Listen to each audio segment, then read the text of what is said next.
13 വയസ്സുകാരിയുടെ വ്യാജ പീഡന പരാതിയിൽ പോലീസ് ക്രൂരമായി മർദ്ദിച്ചെന്ന് യുവാവ്.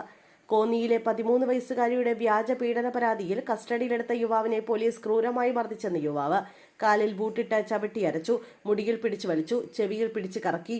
ബൈപ്പാസ് ശസ്ത്രക്രിയ കഴിഞ്ഞ ആളാണെന്ന് പറഞ്ഞിട്ട് ഉപദ്രവിച്ചു. 3-ാം തീയതി വൈകിട്ട് പിടികൂടിയ ശേഷം ഇന്നലെ വൈകിട്ടാണ് വിട്ടയച്ചത്. ഈ സമയം അത്രയും പ്രായപൂർത്തിയാകാത്ത കുട്ടികളും സ്റ്റേഷനിലുണ്ടായിരുന്നു. ആളുമാറി സഹോദരനെയും പിടിച്ചുകൊണ്ടുപോയി എന്നും പിന്നീട് വിട്ടയച്ചെന്നും യുവാവ് വിശദമാക്കുന്നു.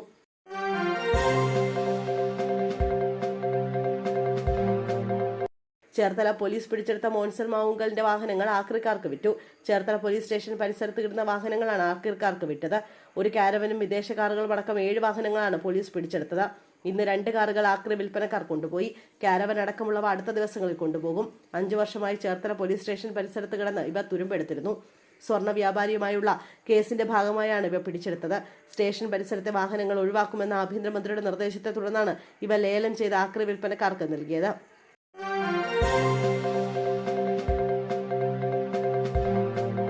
തയ്യൽക്കടയുടെ മറവിൽ ഹൻസ് വിൽപ്പന നടത്തിയ യുവാവ് പിടിയിൽ.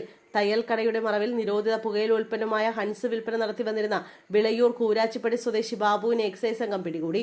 തുന്നൽക്കടയിലെത്തുന്ന ആവശ്യക്കാർക്ക് പ്രത്യേക ആംഗ്യഭാഷയിലൂടെ സാധനങ്ങൾ കൈമാറിയിരുന്ന ഇയാൾ തയ്ച്ചു ബാക്കി വരുന്ന തുണിക്കഷ്ണങ്ങൾക്കിടയിലായിരുന്നു പുകയിലോൽപ്പന്നങ്ങൾ സൂക്ഷിച്ചിരുന്നത്. എന്നാൽ എക്സൈസിന്റെ ഓപ്പറേഷൻ തണ്ടർ റെയ്ഡിന് മുന്നിൽ ഈ തന്ത്രങ്ങളെല്ലാം പാളി. പട്ടാമ്പി എക്സൈസ് റേഞ്ച് ഓഫീസിലെ അസിസ്റ്റന്റ് ഇൻസ്പെക്ടർ കെ ബാലകൃഷ്ണന്റെ നേതൃത്വത്തിലുള്ള സംഘമാണ് പ്രതിയെ കസ്റ്റഡിയിലെടുത്തത്.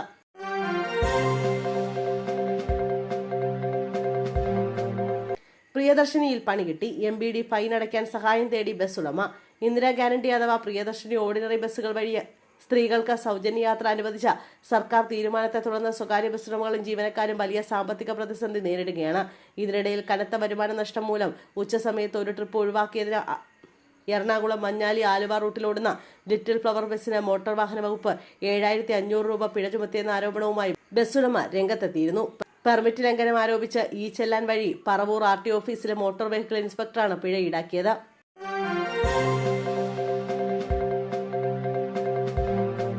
യാത്രക്കാരോട് മോശമായി പെരുമാറിയ സംഭവത്തിൽ 3 KSRTC ജീവനക്കാർക്കെതിരെ അന്വേഷണം. തിരുവനന്തപുരം സെൻട്രൽ ഡിപ്പോയിലാണ് സംഭവം. ഡിപ്പോയിലെ അന്വേഷണ വിഭാഗത്തിലെ ജീവനക്കാരാണ് ബസ്സുകളുടെ സമയം ചോദിച്ച യാത്രക്കാരോട് മോശമായി പെരുമാറിയത്. ബസ്സുകളുടെ സമയം ചോദിച്ചപ്പോൾ അന്വേഷണ വിഭാഗത്തിലുണ്ടായിരുന്ന 3 ജീവനക്കാരും യാത്രക്കാർക്ക് മറുപടി നൽകിയില്ല. ആവർത്തിച്ച് ചോദിച്ചപ്പോൾ ബസ് വരുമ്പോഴേ അറിയാൻ പറ്റൂ എന്ന് പറഞ്ഞ് യാത്രക്കാരോട് തട്ടിക്കയറുകയായിരുന്നു. ജീവനക്കാർ ഡ്യൂട്ടി സമയത്ത് യാത്രക്കാർക്ക് മറുപടി നൽകുന്നതിന് പകരം മൊബൈലിൽ നോക്കി ഇരിക്കുകയായിരുന്നുവെന്നും പരാതിയിൽ പറയുന്നു. അന്വേഷണ വിഭാഗത്തിലെ ജീവനക്കാർക്കെതിരെ സ്ഥിരമായി പരാതി വരുന്നുണ്ടെന്നാണ് ആക്ഷേപം. യാത്രക്കാർ നൽകിയ പരാതിയിൽ KSRTC CMD അന്വേഷണത്തിന് നിർദ്ദേശം നൽകി.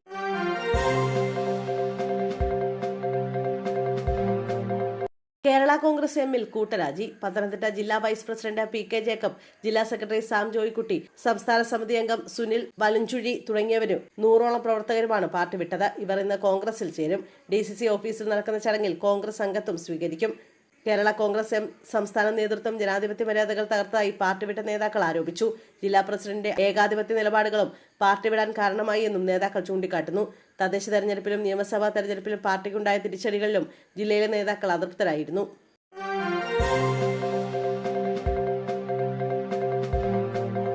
കള്ളുഷാപ്പുകളിൽ ഇനി ഓപ്പറേഷൻ ശുദ്ധി. എക്സൈസും ഭക്ഷ്യസുരക്ഷാ വകുപ്പും കൈകോർക്കുന്നു.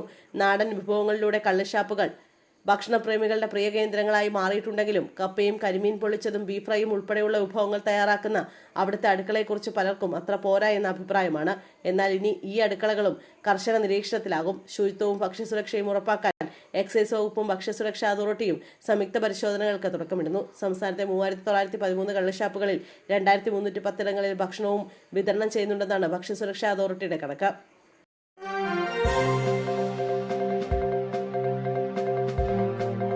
പിണറായിക്കും ഗോവിന്ദനുമെതിരെ CPM-ൽ പുതുവിഭാഗം ശക്തിപ്പെടുന്നു.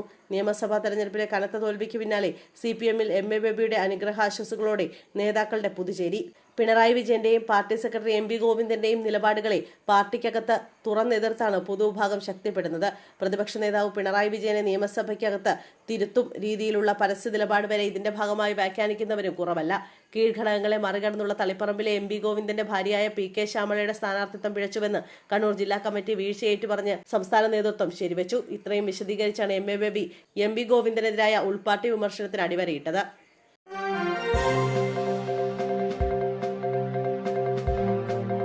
പത്തനംതിട്ടയിലെ പോക്സോ കേസിൽ വഴിത്തിരിവ്. 13-കാരിയുടെ മൊഴി പൂർണ്ണമായും കളവ് എന്ന നിഗമനത്തിൽ പോലീസ്. കളവ് പറയാൻ കാരണം പ്രണയനൈരാശ്യമാണെന്നാണ് പോലീസ് കണ്ടെത്തൽ.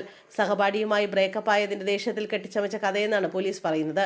സഹപാഠി ഉൾപ്പെടെ ഉപദ്രവിച്ചെന്നായിരുന്നു കൗൺസിലിംഗിൽ പറഞ്ഞത്. പെൺകുട്ടിയുടെ മെഡിക്കൽ പരിശോധനയാണ് കേസന്വേഷണത്തിൽ വഴിത്തിരിവായത്. വൈദ്യപരിശോധനയിൽ ലൈംഗിക ചൂഷണം നടന്നിട്ടില്ലെന്ന് തെളിഞ്ഞിരുന്നു. ഇതോടെ കസ്റ്റഡിയിലെടുത്ത 6 പേരെ ഇന്നലെ വൈകിട്ട് വിട്ടയച്ചു.